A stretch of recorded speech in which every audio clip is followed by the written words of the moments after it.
바울은 디모데에게 보내는 편지에서 자신의 인생이 끝나감을 알매도 교회의 미래를 위해 한 제자를 세우고자 하는 열정을 품고 있었습니다. 오늘 말씀에서 바울이 디모데에게 전하는 핵심적인 메시지는 하나님께 쓰임 받는 일꾼이 되어라 라는 것입니다. 디모데는 젊고 경험이 부족한 목회자였습니다. 디모데가 사역하고 있는 에베소 교회는 교회 당시 안팎으로 혼란과 많은 어려움을 겪고 있었습니다. 거짓 교사들의 이단 가르침, 교회의 분열, 신앙의 타협 등으로 에베소 교회 안에는 많은 흔들림과 어려움이 있었습니다. 이런 상황에서 바울은 단호하게 말합니다.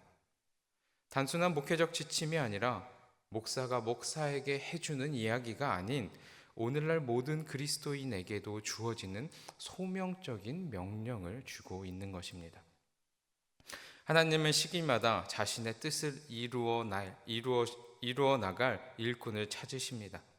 그러나 그 일꾼, 하나님이 세우고자 하는 사람은 세상의 능력이나 지식으로 되는 것이 아니라 먼저 하나님의 성품과 말씀으로 준비된 자만이 될 수 있었습니다.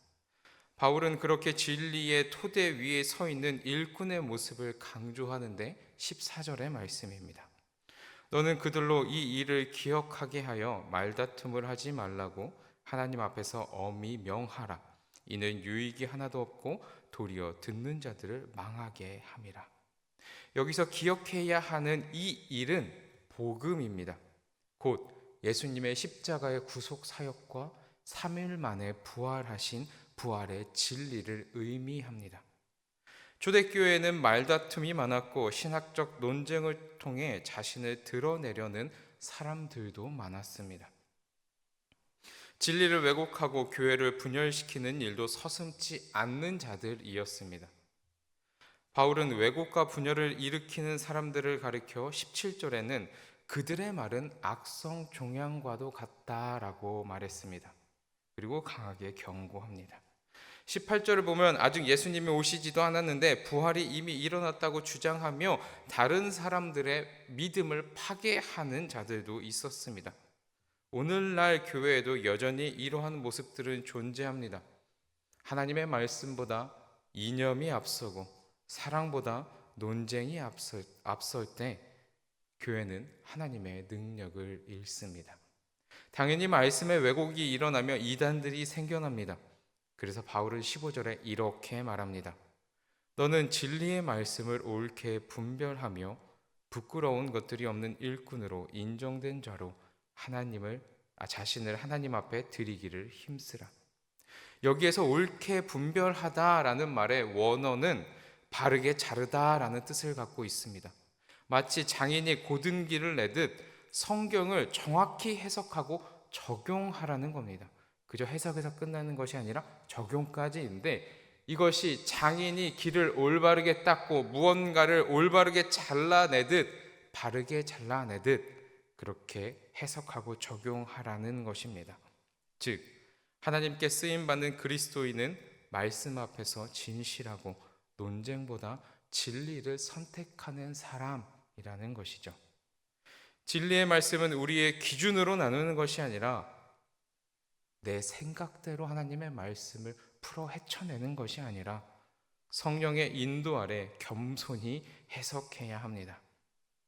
하나님은 지식보다 순종을, 논쟁보다는 분별을, 자만보다는 겸손을 기뻐하십니다. 19절 말씀은 우리에게 이러한 확신을 줍니다. 그러나 하나님의 견고한 터는 섰으니 인침이 있어 일러스되 주께서 자기 백성을 아신다 하며 또 주의 이름을 부르는 자마다 불의에서 떠날지어다 하였느니라. 교회는 혼란할 수 있어도 하나님의 말씀의 기초는 흔들리지 않습니다. 하나님은 진리를 지키는 일꾼을 결코 버리지 않으십니다. 그러므로 쓰임받는 그리스도인은 세상의 소리보다 말씀의 소리를 따르며 하나님 앞에서 바르게 행하는 사람이어야만 하나님께 쓰임받는 일꾼, 하나님께 쓰임받는 사람이 될 수 있습니다. 바울은 다음으로 정결함을 강조합니다. 20절 말씀 우리 한 목소리로 함께 읽겠습니다. 시작. 큰 집에는 금그릇과 은그릇뿐 아니라 나무그릇과 질그릇도 있어 귀하게 쓰이는 것도 있고 천하게 쓰는 것도 있나니. 이 말씀에서 큰 집은 교회를 의미합니다. 그리고 그릇은 그 안에 쓰임 받는 성도들을 뜻합니다. 하나님은 그릇을 바라보며 이것이 금으로 만들어졌나 은으로 만들어졌나 그 그릇의 화려함을 보지 않으십니다.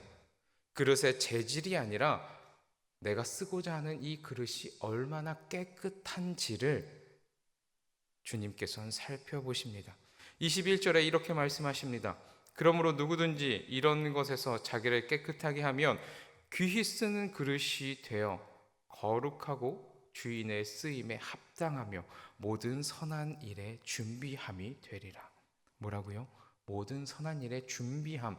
즉 하나님이 쓰시기에 좋은 그릇은 그 재질이 중요한 것이 아니라 그 그릇이 깨끗한가, 즉 거룩한가입니다. 21절 말씀에서 그러므로 누구든지 이런 것에서, 이런 것이란 앞서 말한 거짓된 가르침, 이단의 가르침, 말씀을 왜곡하는 것들, 불경건한 말, 타락한 삶을 의미합니다. 하나님께 쓰임받기 위해서는 먼저 자신의 내면을 정결하게 하는 작업이 필요하다라는 겁니다. 이렇게 새벽에 나와 기도하고요, 나의 죄를 잘못했다 고백하고요, 하나님의 말씀에 따라 행동하며 살아가는, 즉 나를 거룩하게 만드는 일들이 필요하다라는 겁니다. 많은 사람들은 하나님의 일을 하고 싶어 하지만 하나님은 아무 그릇이나 사용하지 않으십니다.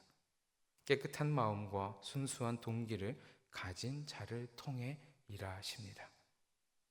우리가 금그릇, 은그릇, 나무그릇을 재질에 따라 구별하며 나눌 것이 아니라 나는 깨끗하고 거룩한 그릇인지를 먼저 점검하고 확인받는 이 새벽, 이 기도하는 시간이 되기를 소망합니다. 22절에서 바울은 이제 구체적으로 권면합니다.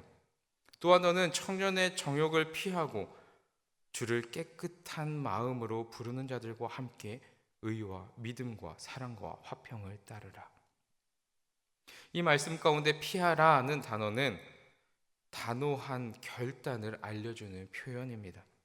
수많은 육신의 유혹 앞에서 머뭇거리지 말고 즉시 떠나야 한다는 것입니다. 반면 따르라라는 말은 적극적인 순종을 뜻합니다. 단순히 죄를 피하는 수준이 아니라 하나님의 성품을 닮아가는 방향으로 달려가야 함을 의미하는 것입니다. 육신의 수많은 유혹들은 당연히 그 자리에서 즉시 피하며 단순히 피하는 것뿐만 아니라 하나님을 닮아가기 위해 하나님이 원하시는 방향으로 즉시 달려가야 한다는 것이 피하는 것, 그리고 따르라는 것입니다. 하나님은 깨끗한 그릇, 곧 피하는 자, 죄에서 피하는 자, 그리고 하나님을 닮기 위해 달려가는 자, 곧 거룩한 삶을 추구하는 사람을 통해 일하십니다. 우리의 신앙이 정결해야만 하나님은 귀히 쓰십니다. 그리스도인의 능력, 그리스도인의 위대함은 그 사람이 갖고 있는 재능과 능력이 아니라 거룩함의 깊이에 있습니다. 마지막으로 바울은 주의 종의 태도를 강조합니다. 우리 23절의 말씀입니다. 어리석고 무식한 변론을 버리라. 이에서 다툼이 나는 줄 알미라. 하나님께 쓰임받는 사람은 다투지 않습니다. 혹 내가 가는 곳마다 언쟁이 일어나고 불평, 불만이 있고 누군가와 계속 부딪힌다면 고민해 보셔야 됩니다. 내가 과연 하나님의 일을 하고 있는가? 나는 과연 하나님께 쓰임받고 있는가? 하나님께 쓰임받는 사람은 다투지 않습니다. 주의 종은 진리를 전하지만 그 진리를 무기 삼지 않습니다. 아무리 하나님의 일을 한다 해도, 아무리 내가 교회 일을 한다 해도, 그리고 내가 복음을 전한다 해도, 그래서요 선교를 가거나 전도할 때 절대 싸우시면 안 됩니다. 우리는 그 복음을, 진리를 무기 삼지 않기 때문입니다. 진리는 누군가를 얽매이는 사슬이 아니라, 복음은 누군가에게 불편을 주는 것이 아니라 오히려 상처를 싸매는 약이 되어야만 합니다. 그러한 진리와 복음을 바울은 24절과 26절에 기대함으로 가르치라, 훈육하라 라고 말합니다. 그 무엇을 기대하며 가르치고 훈육해야 할까요?